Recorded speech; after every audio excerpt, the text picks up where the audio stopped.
Bible में लिखा है कि परमेश्वर, मैं हिंदी में प्रचार इसलिए कर रहा हूं कि जो दूसरी स्टेट्स के लोग हैं पूरे इंडिया में और इंडिया के बाहर भी, जहां पंजाबी नहीं समझते, हिंदी समझते हैं, तो मेरा विश्वास है कि आप लोग वचन को सुनेंगे और उसे ग्रहण करेंगे। अपने हाथों को उठाओ, अंगीकार करो, आज मैं जो सुनूंगा उसे निकालूंगा नहीं अपने दिल से। और जहां वॉलंटियर्स खड़े हैं प्लीज आप बैठ जाओ, और जहां लोग खड़े हैं वहां बैठ जाओ, और बिना आवाज के हम वचन को सुनेंगे, अंगीकार करेंगे ऊंची आवाज में कि आज मैं जो सुनूंगा मैं उसे सुनाऊंगा और उसे भूलूंगा नहीं। प्रभु यीशु मसीह के सामर्थी नाम में हम मांगते हैं। मेरा विश्वास है कि जब भी परमेश्वर ने लोगों को चंगा किया है, उसने वचन को भेज के किया है। बाइबल कहती है जब भी वो अपने लोगों को चंगा करना चाहता है, वो अपने वचन को भेजता है। और मेरा विश्वास है कि आज जब मैं प्रार्थना कर रहा था और परमेश्वर आप लोगों के लिए मुझे वचन दे रहे थे कि आज कौन सा वचन आप लोगों को मुझे देना है, तो मेरा यह भी विश्वास है कि जब आप लोग इस वचन को सुनेंगे, आपकी जिंदगियां सेम नहीं रहेंगी आज के बाद। क्योंकि ये वचन सुनने के बाद ही परमेश्वर आपको आपकी शर्मिंदगियों से आजाद कर देगा, और आपकी बीमारियों से आपको आजाद कर देगा, आपके बोझ से आपको आजाद कर देगा। क्योंकि वचन में लिखा है कि वो अपने वचन को भेजकर अपने लोगों को चंगा करता है और उन्हें सत्यानाश के गड्ढों में से निकालता है। इस दुनिया में ऐसी 3 घटनाएं हुई हैं, सिर्फ 3 बार, जहां स्वर्गदूतों ने आकर खुद कहा हो कि एक स्पेशल चाइल्ड जन्मने वाला है। इसकी हल्की सी गूंज कम करना, बहुत कम। अपने पड़ोसी को बोलो ऐसा 3 बार हुआ है। बोलो अपने पड़ोसी को ऐसा 3 बार हुआ है। जब स्वर्गदूतों ने आकर धरती पर कहा हो कि एक बच्चा आने वाला है, ऐसा सिर्फ 3 बार हुआ है इस दुनिया में कि किसी व्यक्ति के आने से पहले स्वर्गदूत ने कहा हो, परमेश्वर के दूत ने आकर, एंजल्स ने कहा हो कि एक फलाना फलाना बेटा, फलाना फलाना बच्चा तुम्हारे बीच में आ रहा है। पहला था सैमसंग, दूसरा था यूहन्ना बपतिस्मा देने वाला, और तीसरा प्रभु यीशु मसीह। ये तीनों ऐसे जन थे कि जिनके पैदा होने से पहले परमेश्वर ने दूतों को भेजा था कि वो जाएं और बताएं कि मैं अपने लोगों के लिए एक छुटकारा भेज रहा हूं। न्यायों 13 उसकी 1 से 5 आयत में लिखा है, इस्राएलियों ने यहोवा की दृष्टि में बुरा किया, इसलिए यहोवा ने उनको पलिश्तियों के वश में कर दिया। दानियों के कुल में सोरावासी मनोह नामक एक पुरुष था जिसकी पत्नी बांझ थी और कोई पुत्र नहीं था, और उस स्त्री को यहोवा के दूत ने दर्शन देके कहा, सुन, बांझ होने के कारण तेरा बच्चा नहीं, परंतु अब तू गर्भवती होगी और तेरे बेटा होगा।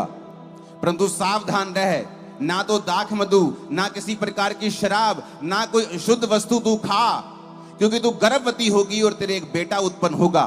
उसके सिर पर तू छुरा मत फिराना, यानी कैंची फिराकर उसके बाल मत कटवाना, क्योंकि वो जन्म से ही परमेश्वर का नाजीर होगा और इस्राएलियों को पलिश्तियों के हाथ से छुड़ाने में वही हाथ लगाएगा। क्या कहा परमेश्वर ने?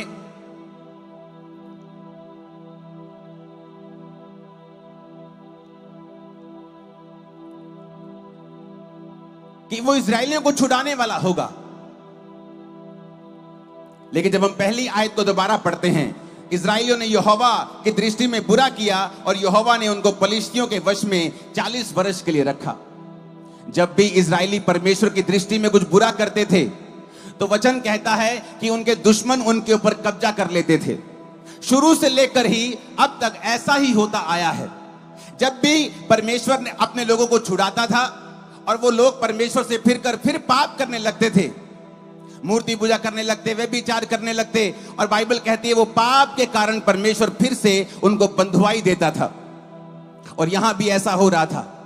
मिस्र से छुड़ाए जाने के बाद, मूसा के चमत्कारों को, परमेश्वर के चमत्कारों को देखने के बाद ये लोग सुधरे नहीं और परमेश्वर से अपने मुख को फेर लिया।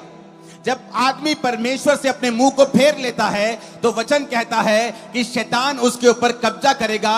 वो चाहे जितना मर्जी समझदार हो, वो जितना मर्जी बड़ा हो, बड़े बड़े ओहदे के ऊपर हो, या एक मजदूर हो, चाहे किसी देश का राजा हो, अगर वो परमेश्वर के वचन के अनुसार नहीं चलेगा तो वचन कहता है कि शैतान, बीमारियां, डिप्रेशन, नशे, अलग अलग तरह के दुख उसके ऊपर कब्जा कर लेंगे।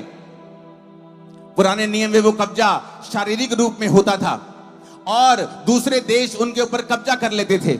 जब दूसरे देश कब्जा कर लेते थे तो वो फिर परमेश्वर की दुहाई देते थे, फिर परमेश्वर के सामने रोते थे, परमेश्वर हमें छुड़ा, हमें छुड़ा। और परमेश्वर फिर एक आदमी को भेजता था, अपने दासों को भेजता था और वो उनको फिर परमेश्वर का वचन सुना के बोलते थे कि बेटा बेटी, हे प्रजा के लोगों, तौबा कर लो। तो परमेश्वर फिर से विश्राम के दिन, शांति के दिन तुम्हारी जिंदगी में भेज देगा।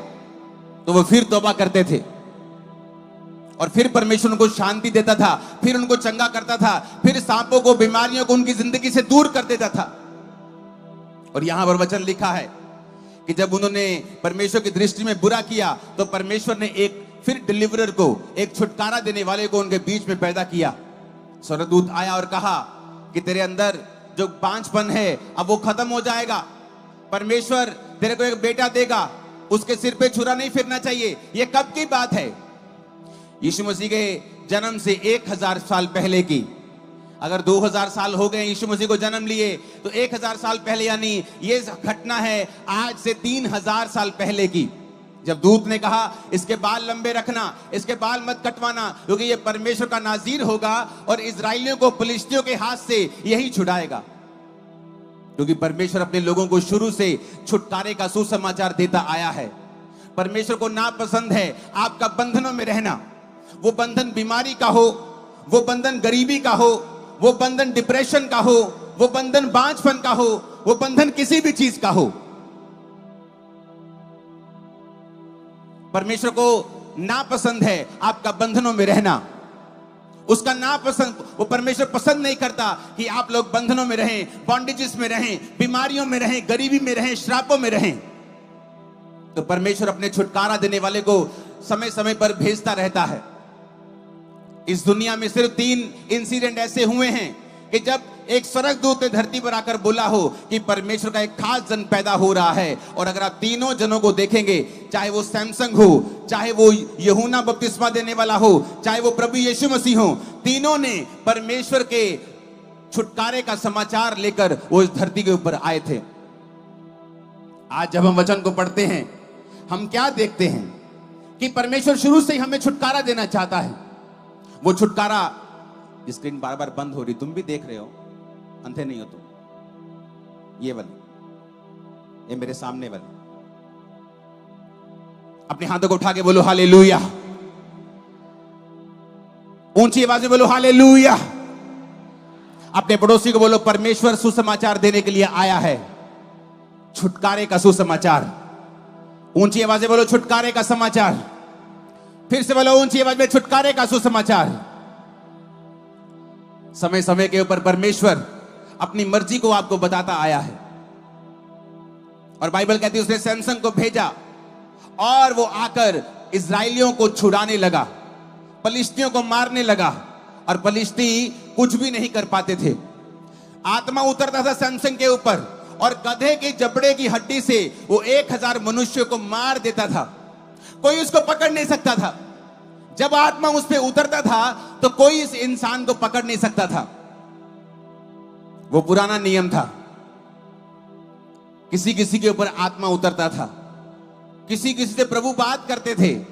कोई कोई जन होते तो बोलते थे कि ये प्रभु का न्यायी है, ये परमेश्वर का जन है, ये परमेश्वर का प्रॉफिट है, ये परमेश्वर का दास है। कोई कोई जन होता था, सारे नहीं होते थे। लेकिन नए नियम में क्यों कहते हैं प्रभु यीशु मसीह का गॉस्पेल देने के लिए मैं आया हूं? कोई नहीं कहता मैं धर्म परिवर्तन करने आया हूं, क्योंकि धर्म परिवर्तन नहीं है। सारे क्यों कहते हैं हम गॉस्पेल देने के लिए आए हैं, सुसमाचार देने के लिए? क्यों बोलते हैं ऐसा? आज मैं बताता हूं क्यों बोलते हैं। जिस तरह पुराने नियम में किसी किसी के ऊपर आत्मा उतरता था तो बोलते थे काश मैं सैमसन होता। चाहे उसने वो पाप किया वो अलग बात है, लेकिन प्रभु की योजना तो बुरी नहीं थी ना। वो तो चाहता कि सैमसन एक योद्धा है और उसके द्वारा मैं इजराइलियों को छुड़ाऊंगा। तो लोग बोलते काश मेरे ऊपर भी शमूएल की तरह आत्मा उतरता, काश मेरे ऊपर भी मूसा की तरह आत्मा उतरता, काश मेरे ऊपर भी इस व्यक्ति की तरह परमेश्वर का आत्मा उतरता। और मैं भी छुटकारे का समाचार दे सकता, मैं भी लोगों को छुड़ा सकता, अपने परिवार को छुड़ा सकता। तो वचन कहता है जब प्रभु यीशु मसीह इस दुनिया में आए और प्रभु यीशु मसीह ने अपनी जान दी, एक भी दोष प्रभु यीशु मसीह के ऊपर साबित नहीं कर सके। राजा कहता, यीशु आपके ऊपर जितने आरोप लगाए गए हैं, एक भी आरोप ये साबित नहीं होता। आप बस अपने मुंह से कहते हैं, आप चुप मत रहें। आप सच्चे हैं तो बोलते क्यों नहीं? आप बोल दें कि ये सारे आरोप झूठे हैं। यीशु मसीह बोले नहीं, उसने कहा ये परमेश्वर ने किया है, लेकिन जब मैं मारा जाऊंगा और तीसरे दिन मुर्दों में से जी उठूंगा, क्योंकि मैं परमेश्वर की मर्जी से अपने आप को कुर्बानी के लिए दे दूंगा, अपने प्राण को खुद वापस भी ले लूंगा, और उसके बाद जितने लोग मुझे ग्रहण करेंगे उनको मेरे बेटे और बेटी होने का हक मिलेगा। यानी आप उस लाइन में आ जाएंगे, आप ये कह सकते हैं, क्योंकि आपका जन्म भी फिर एक डिवाइन रीति से होगा। सैमसन का जन्म ईश्वरीय रीति से हुआ कि दूत आके उसकी माता जी को बोलते हैं, उसकी मां को, कि तेरे बेटा होगा और वो ऐसा होगा। यूहन्ना बपतिस्मा देने वाले की मां को, तेरे बेटा होगा, जन्म से ही पवित्र आत्मा से परिपूर्ण, गर्भ से ही परिपूर्ण होगा। यीशु को आगे बोलते कुंवारी को, तेरे पुत्र होगा, मैं तो किसी बंदे को जानती नहीं, तेरे बेटा होगा, और वो सब लोगों को पापों से छुड़ाएगा। तीनों छुटकारा देने की सामर्थ्य रखते थे, तीनों रिपेंटेंस का प्रचार करते थे, और इस काम के लिए चुने गए थे कि परमेश्वर की ओर मुड़ो और परमेश्वर तुम्हें छुड़ाएगा। पुराना नियम। नए नियम में यूहन्ना ने भी कहा मन फिराओ, जीसस ने भी कहा मन फिराओ, क्योंकि परमेश्वर का राज्य निकट आ गया है। अब आज जब एक व्यक्ति जीसस क्राइस्ट को अपना उद्धारकर्ता ग्रहण करता है, क्या फर्क पड़ता है? बाइबल कहती है जब तुम यीशु मसीह को अपना उद्धारकर्ता ग्रहण कर लेते हो, तो रोमियो 8:17 में लिखा, यदि तुम संतान बन गए हो तो वारिस भी होंगे, परमेश्वर के वारिस और मसीह के संगी वारिस। जब उसके साथ हम दुख उठाएंगे तो उसके साथ महिमा भी पाएंगे। इब्रानियों 2:11 में लिखा, पवित्र करने वाला और जो पवित्र किए जाते हैं सब एक ही मूल से हैं, इसी कारण वो उन्हें भाई कहने से नहीं लजाता। अब मेरी बात ध्यान से समझना, जिस दिन आप यीशु मसीह को ग्रहण कर लेते हैं, असली वाला ग्रहण, नकली वाला ग्रहण नहीं कि ग्रहण तो कर लिया लेकिन अभी भी शराब पीते हैं, अभी भी दारू पी रहे हैं, सेवा करके भी दारू पी रहे हैं, विश्वासी भी दारू पी रहे हैं, वो वाला तौबा नहीं। हाँ, मैं क्रिश्चियन हूं पर बिजली चोरी करता हूं, रोज कुंडी लगाता हूं, फिर आप क्रिश्चियन नहीं है, आपने तौबा नहीं की है। मैं व्यभिचारी हूं, आप और भी परमेश्वर को मानते हैं, आप क्रिश्चियन नहीं हैं। वचन कहता है कि जब तुम जीसस क्राइस्ट को अपना उद्धारकर्ता मान लोगे तो यीशु मसीह कहता है कि मैं तुम्हें अपना भाई कहने से लजाऊंगा नहीं, तुम मेरे भाई हो, मैं बड़े प्राउड से कहूंगा और शर्मिंदा नहीं होऊंगा। इसका मतलब क्या? उसने कहा जो यीशु को ग्रहण कर लेंगे वो उसके साथ संगी वारिस होंगे।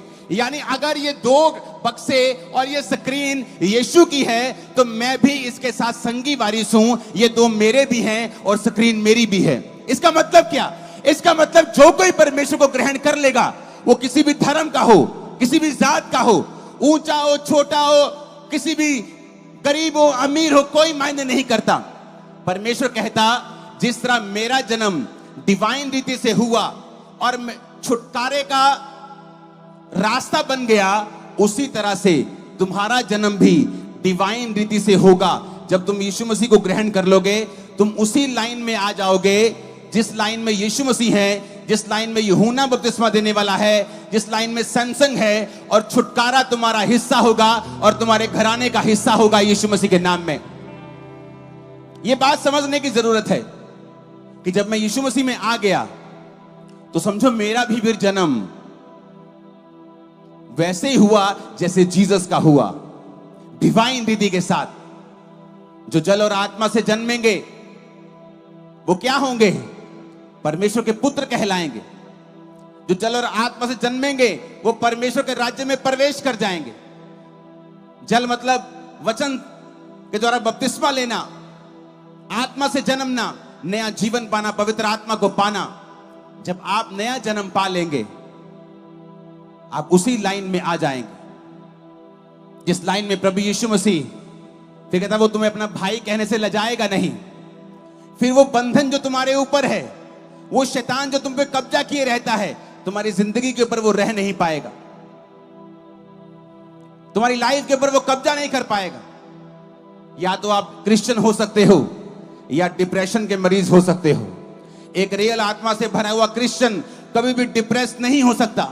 अगर वो है तो उसे परमेश्वर के करीब जाने की जरूरत है, पूरी तरह से तौबा करने की जरूरत है, क्योंकि आप उस लाइन में आ गए कि आप खुद छुटकारा देंगे लोगों को।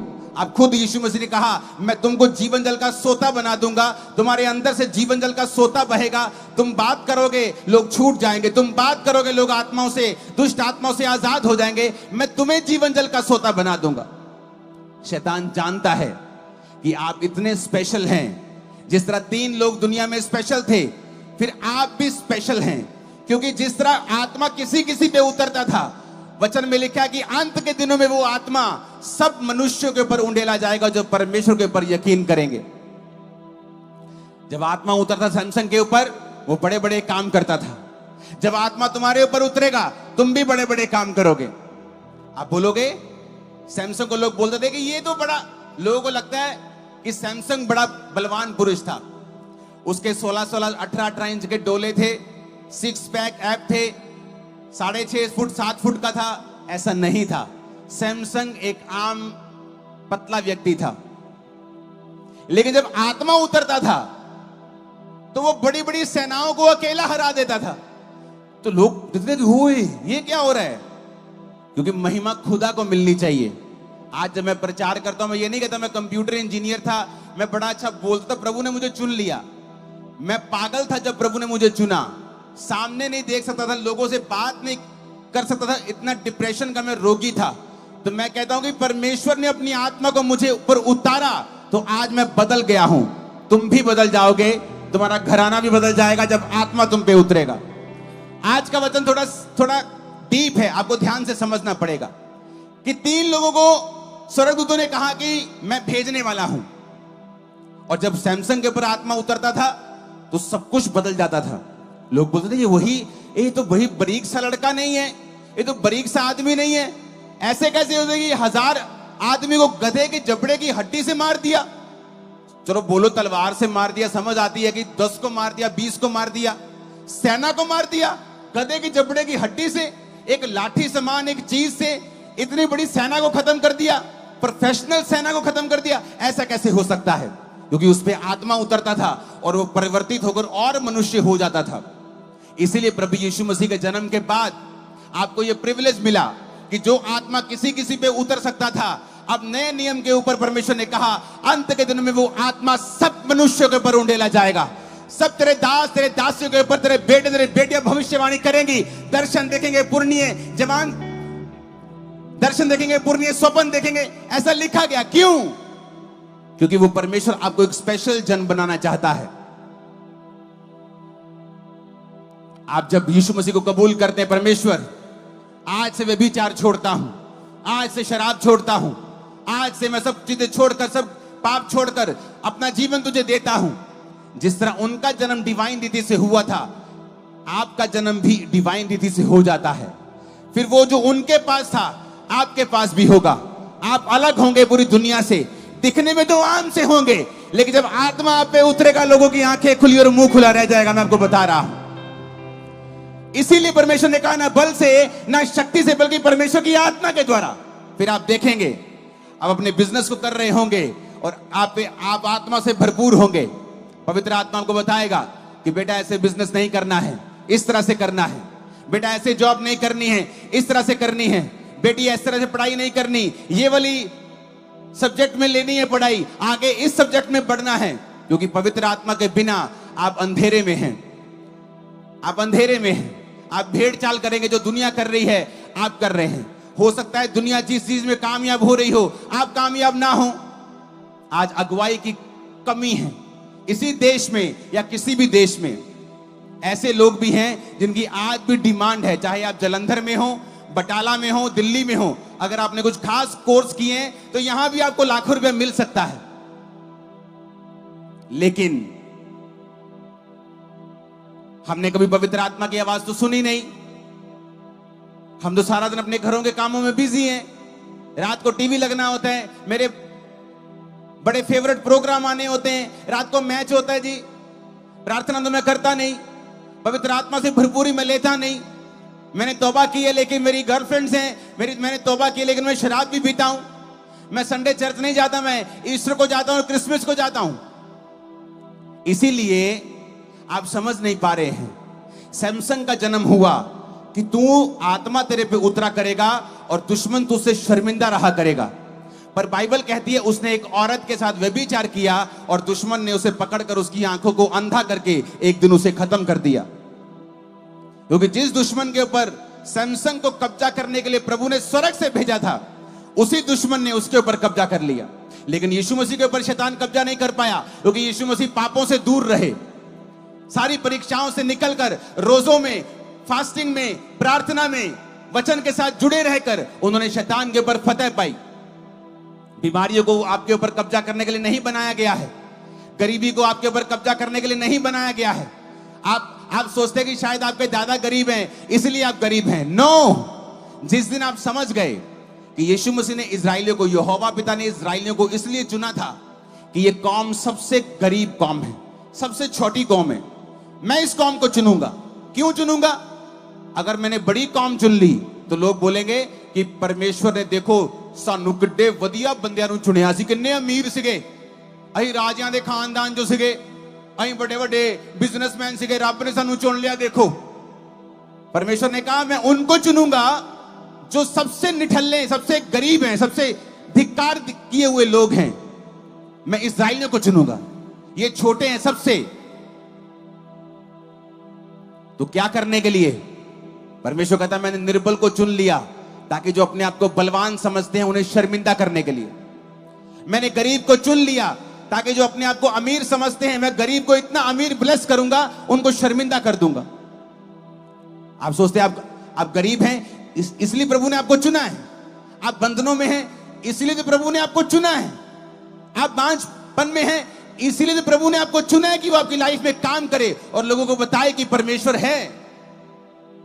लेकिन उसके लिए हमें परमेश्वर के करीब आना होगा, हमें प्रार्थना में रहना होगा, परमेश्वर के करीब आकर तौबा करके परमेश्वर की हुजूरी में रहना होगा, पापों से मन फिराना होगा।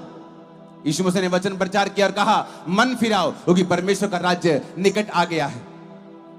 मन फिराने का मतलब क्या है? मत्ती 4:17 आयत में लिखा है, मन फिराने का मतलब है कि अपने दिमाग को चेंज, अपनी सोच को चेंज कर लेना, सोचने के तरीके को बदल लेना। कि ये क्रिश्चियन धर्म बदलते हैं। आपका सोचने का तरीका जब गलत है तो आपकी लाइफ में परमेश्वर का उद्धार नहीं आ सकता है। उसने कहा मन फिराओ, उसने नहीं कहा अपना जीवन बदलो, ये धर्म बदलो, उसने कहा जीवन बदलो, धर्म नहीं बदलना। मन फिराओ, अपने सोचने के तरीके को बदल लो। तुम परमेश्वर को किस तरह से सोचते हो, तरीके को बदलो। अपनी जिंदगी को किस तरह से लेते हो, तरीके को बदलो। कि परमेश्वर के बिना कुछ भी शांति नहीं है, सोच बदलो अपनी। चर्च के साथ, अपनी लोकल चर्चिस के साथ, जीवित चर्चिस में जाओ, वचन को सुनो, परमेश्वर के साथ मेल मिलाप करो, क्योंकि परमेश्वर आपको उसी तरह से देख रहा है जैसा परमेश्वर इन तीनों को देखता था कि ये स्पेशल हैं। जीसस क्राइस्ट के जन्म के बाद आप भी स्पेशल हैं, क्योंकि उसने आपको अपना भाई और अपना संगी वारिस बनाया है। आपकी जिंदगी में इतनी बरकतें होंगी, आपकी जिंदगी में इतनी शैतान के जो बंधन है इतने टूटेंगे, इतने झड़ जाएंगे, आप सोच भी नहीं सकते। जो आपकी लाइफ में नहीं है, वंशों से, बाप दादाओं से, वो होगा। जीसस यही करने के लिए आए हैं। बहुत से लोगों को नहीं पता नए नियम में पुराने नियम में क्या फर्क है। तब किसी किसी पे आत्मा उतरता था, अब सब पे उतरता है। अगर आप प्यासे हैं, वो आप पे उतरेगा। जब आत्मा आप पे उतरेगा, आप परिवर्तित हो जाएंगे, आप और ही मनुष्य हो जाएंगे, बंधन टूट जाएंगे। जब मसा उतरेगा, हर तरह का बंधन, हर तरह की बीमारी का, कलेश का, वो टूट जाएगा। और इसीलिए परमेश्वर ने आपको अपने पास बुलाया है। वो पक्षपात नहीं करता। वचन कहता है, यीशु मसीह, जब हम उस वचन को पढ़ते हैं, यूहन्ना 4 उसकी 3 से 14 आयत, यहां पर लिखा है, तब वह यहूदिया को छोड़कर गलील को चला और उसको सामरिया में होकर जाना अवश्य था। वह सुखार नामक सामरिया के एक नगर तक आया जो उस भूमि के पास है जिसे याकूब ने अपने पुत्र यूसुफ को दिया था।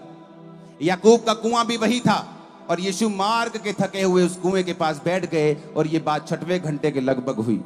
इतने में सामरी औरत जल भरने के लिए आई और यीशु ने उससे कहा, मुझे पानी पिला, क्योंकि उसके चेले नगर में भोजन मोल लेने के लिए गए थे। सामरी स्त्री ने उससे कहा, तो यहूदी होकर मुझ सामरी स्त्री से पानी क्यों मांगता है? क्योंकि यहूदी सामरियों के साथ किसी प्रकार का व्यवहार नहीं रखते। यीशु ने कहा, यदि तू परमेश्वर के वरदान को जानती और ये भी जानती कि वह कौन है जो तुझसे कहता है मुझे पानी पिला, तो तू उससे मांगती और वह तुझे जीवन का जल देता। मैं फिर से पढ़ूंगा एक आयत 3 आयत से। जब वह यहूदियों को छोड़कर गलील को चला तो उसको सामरियों में से होकर जाना अवश्य था। अपनी स्क्रीन के ऊपर एक फोटो देखो। उसने कहा कि जब वो यहूदिया को छोड़कर गलील को चला तो उसे सामरिया में जाकर सामरिया में से होके जाना जरूरी था। इस फोटो को पूरा करो तो फोटो पूरी नहीं है तुम्हारी। आप देख रहे हो नीचे जहां जूडिया लिखा है और ऊपर की साइड लास्ट में गलील है और बीच में आता है समारिया। यीशु मसीह के जन्म से अगर आप 700 साल पहले देखेंगे तो ये जो समारिया हिस्सा था, इन्होंने यहोवा परमेश्वर को छोड़ दिया था। ये अलग परमेश्वर को मानने लग गए थे। तो इनका इधर यहूदा था, जूडिया, उधर गलील था और बीच में सामरिया था। तो जो यहूदी होते थे, जिसने यहूदिया से गलील जाना होता था तो बीच में सामरिया आता था। तो यहूदी क्या करते थे? यहूदी इन लोगों से नफरत करते थे क्योंकि उन्होंने यहोवा परमेश्वर के वचन को, यीशु मसीह के अगर 700 साल पहले का इतिहास देखेंगे तो तब उन्होंने परमेश्वर को त्याग दिया था। तो तब क्या होता था कि परमेश्वर प्रभु यीशु मसीह कहते कि मुझे सामरिया में होकर जाना जरूरी है। जबकि जो यहूदी होते थे, जब जूडिया से गलील जाते थे तो वो, अब पूरी फोटो आ गई देखो, नीचे यहूदिया है ये और ऊपर गलील है। तो जब यहूदिया से गलील जाना होता था तो लोग क्या करते थे? सामरिया को अवॉइड करते थे और साइड से होके, साइड से ऐसे, जैसे जलंधर एंटर नहीं करना, बाईपास तो निकल जाना आपा। तो वो साइड से होके गलील जाते थे। गलील वालों ने यहूदिया आना होता था, वो साइड से होके आते थे, सामरिया में प्रवेश नहीं करते थे। क्यों? क्योंकि जो सामरी लोग थे और यहूदी लोग थे वो आपस में नफरत करते थे। है वो एक ही ब्लड लाइन के थे, लेकिन सामरी लोगों ने यहोवा के वचन को छोड़ के दूसरी जातियों से शादी कर ली थी और बहुत से गुनाह किए थे। तो उनकी जो ब्लड लाइन थी वो बिगड़ गई थी और यहूदी उनको लाइक नहीं करते थे। और जीसस देखो, जीसस ने कहा मुझे यहूदिया से गलील जाना है लेकिन मैं सामरिया में से होकर जाऊंगा, क्योंकि मैं सबको बचाने के लिए आया हूं। जिनसे लोग नफरत करते हैं उनको बचाने के लिए भी आया हूं। जिनसे समाज नफरत करता है उनको बचाने के लिए भी आया हूं। जो नशा बेचते हैं उनको बचाने के लिए भी आया हूं। जो सबसे बड़े पापी हैं, वेश्याएं हैं, गैंगस्टर्स हैं, मारने वाले, काटने वाले, मैं उनको बचाने के लिए भी आया हूं। जिनसे लोग नफरत करते हैं मैं उनको बचाने के लिए भी आया हूं। जो पापी हैं मैं उनको बचाने के लिए भी आया हूं। तो इसलिए परमेश्वर यहूदिया से जब गलील जाने लगे तो उसने कहा नहीं, मैं सामरिया के बीच से होके जाऊंगा। मैं उन लोगों को बचाने के लिए आया हूं।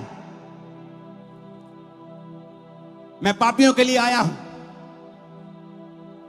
मैं धर्मियों के लिए नहीं आया हूं, मैं पापियों के लिए आया हूं। मैं बीच में से होकर जाऊंगा। और जीसस सामरिया में गए तो चेलों को बोला जाओ खाना मोल लेके आओ।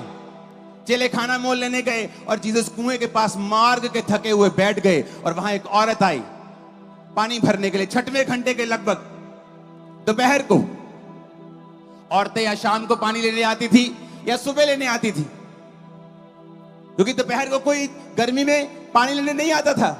ठंडे औरतें पानी लेके अपना काम करती थी सुबह को शाम को। लेकिन ये औरत त्यागी हुई औरत थी, क्योंकि ये औरत कैरेक्टरलेस औरत थी। जब यीशु मसीह ने पूछा तेरे कितने पति हैं तो जीसस ने कहा, मैं खुद ही बताता हूं, तू 5 पति कर चुकी है, जिसके साथ तू अभी भी रहती है वो भी तेरा पति नहीं, तू लिव इन रिलेशनशिप में है। उसने कहा, प्रभु तू मुझे कोई भविष्यद्वक्ता जान पड़ता है, क्योंकि तू मुझसे पानी मांग रहा है कुएं का, तू तो यहूदी है, सामरियों के साथ तू कोई व्यवहार तो यहूदी नहीं रखते, यहूदी तो नफरत करते हैं हमसे, तू हमसे पानी क्यों मांग रहा है?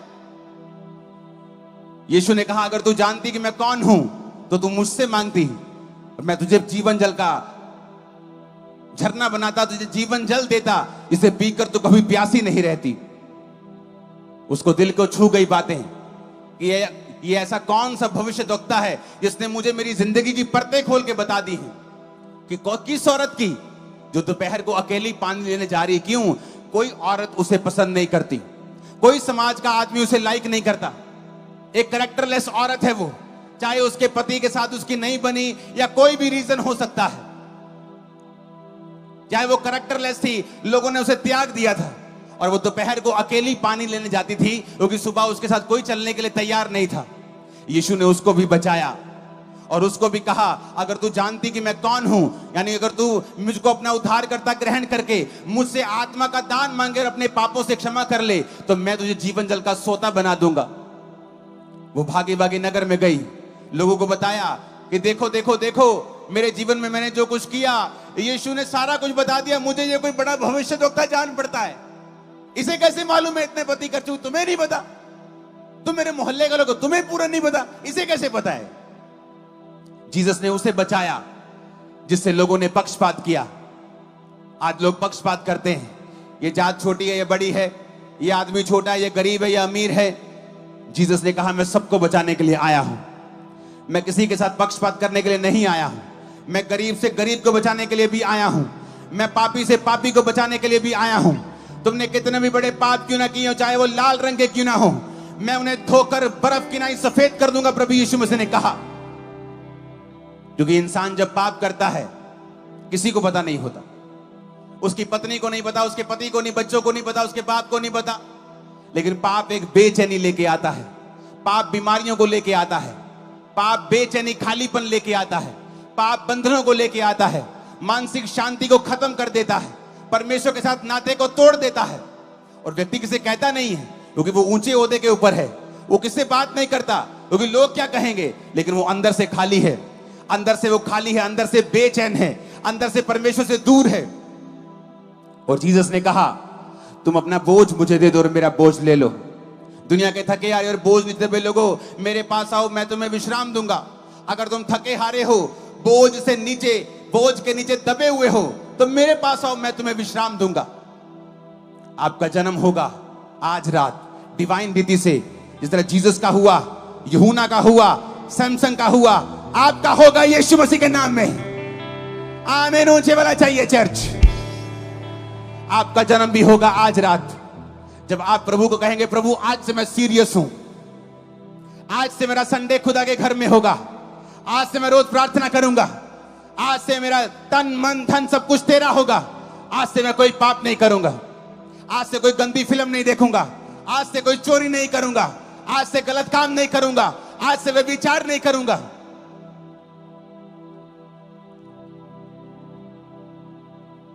अगर आप शरीर के कामों को मना नहीं करेंगे, आपके शरीर ने आपको तंग किया, आप जाकर सेक्स कराए, आपके शरीर ने तंग किया, आप दारू पी आए, आपने सिगरेट पी, आप शरीर के अनुसार चलते हैं। बाइबल कहती है जो शरीर के अनुसार चलेंगे वो मरेंगे। कौन सी मौत के बारे में बात कर रहा है? वो सिर्फ शरीर की मौत के बारे में बात नहीं कर रहा, वो एक आत्मिक मौत के बारे में बात कर रहा है। क्या आप अपनी शादी तक रुक नहीं सकते? क्या आप अपनी बॉडी के ऊपर कंट्रोल नहीं कर सकते? क्या आप अपनी आंखों पर कंट्रोल नहीं कर सकते? क्या अपनी जुबान जीभ के स्वाद के ऊपर कंट्रोल नहीं कर सकते? कि आपको शराब चाहिए, आपको नशा चाहिए? क्योंकि परमेश्वर आपको एक बड़ा जीवन देना चाहता है और शैतान आपको छोटा जीवन देना चाहता है। वो चाहता है कि आप छोटे छोटे मजे लेकर एक बड़ा कुछ गवा दें, और परमेश्वर चाहता है कि आप छोटी चीजों को त्याग कर मुझसे बड़ा जीवन ले, जो छुटकारों से, आशीषों से, बरकतों से, फाइनेंशियल आशीषों से, हर तरह की ब्लेसिंग और हर तरह के छुटकारे से और हर तरह की बरकत से भरा हुआ हो। परमेश्वर ये चाहता है जिस दिन आप जीसस को कबूल करते हैं कि प्रभु मैं अपना जीवन तुझे देता हूं, मैं पापी हूं, मुझे माफ कर, आज से मैं तौबा करता हूं, करके देखो क्या होता है। आपके जीवन किस तरह से डिवाइन ईश्वर तरीके से चलता है। फिर लोग बोलेंगे यार ये तो वही नहीं, पतरस को बोलते यार ये तो वही नहीं, अनपढ़, और मैं तो मच्छी लेंदे रहा, पतरस वही नहीं, ये तो मच्छी लेंदे रहे आप, ये लंगड़े चला रहे यार, ये वही नहीं मच्छी बेचता अपने, हाँ वही है यार, ये तो पढ़िया भी नहीं। जो उसने लंगड़ा चलाया तो कहते हैं ये तो अनपढ़ और साधारण मनुष्य है। अनपढ़ भी है और साधारण भी है। ये नहीं कि अनपढ़ है तो बड़े अमीर घराने का, पढ़िया ही नहीं, चलो जी अनपढ़ है लेकिन बंदा डैडी है बहुत कमाल दा, लेकिन अनपढ़ भी है और साधारण भी है। कहता नहीं, ये है तो अनपढ़ और साधारण मनुष्य, लेकिन ये यीशु के साथ रहे हैं इसलिए लंगड़ों को चला रहे हैं। जब आप यीशु मसीह के साथ रहेंगे वो काम करेंगे, मैंने कहा लोगों की आंखें और मुंह दोनों खुले रह जाएंगे। आप देखेंगे फिर क्या होता है। आपके घरों से बांझपन कैसे जाता है, आपके घरों से गरीबी के जो बीमारियों के जो श्राप हैं कैसे जाते हैं, कैसे जो शैतान आपके सिरों के ऊपर खेलता है आप उसे जूतियों से भगाएंगे और वो भागेगा, दाएं भगाएंगे दाएं भागेगा, बाएं भगाएंगे बाएं भागेगा, आप जहां कहेंगे वो जाएगा। आपके शब्दों में पावर होगी, क्योंकि आपका जन्म भी उसी तरह से हो जाएगा जिस तरह से इन तीनों का हुआ था, डिवाइन विधि के साथ। आप आम मनुष्य नहीं होंगे, आप पर भी आत्मा उतरेगा, आप भी पवित्र आत्मा के वरदानों को पाएंगे, पवित्र आत्मा की भरपूरी को आप पाएंगे। अगले थर्सडे कामरा चर्च में एक सभा है, व्हाइट गारमेंट, जहां पे मैं प्रार्थना करने वाला हूं उन लोगों के लिए जिनके पास पवित्र आत्मा नहीं है, गैर भाषा नहीं है, और दूसरे जो पवित्र आत्मा से और भरपूर होना चाहते हैं। वो थर्सडे उनके लिए प्रार्थना होगी, क्योंकि प्रभु ने मुझसे एक बात कही है, अगर आप पवित्र आत्मा और सामर्थ से भरपूर होंगे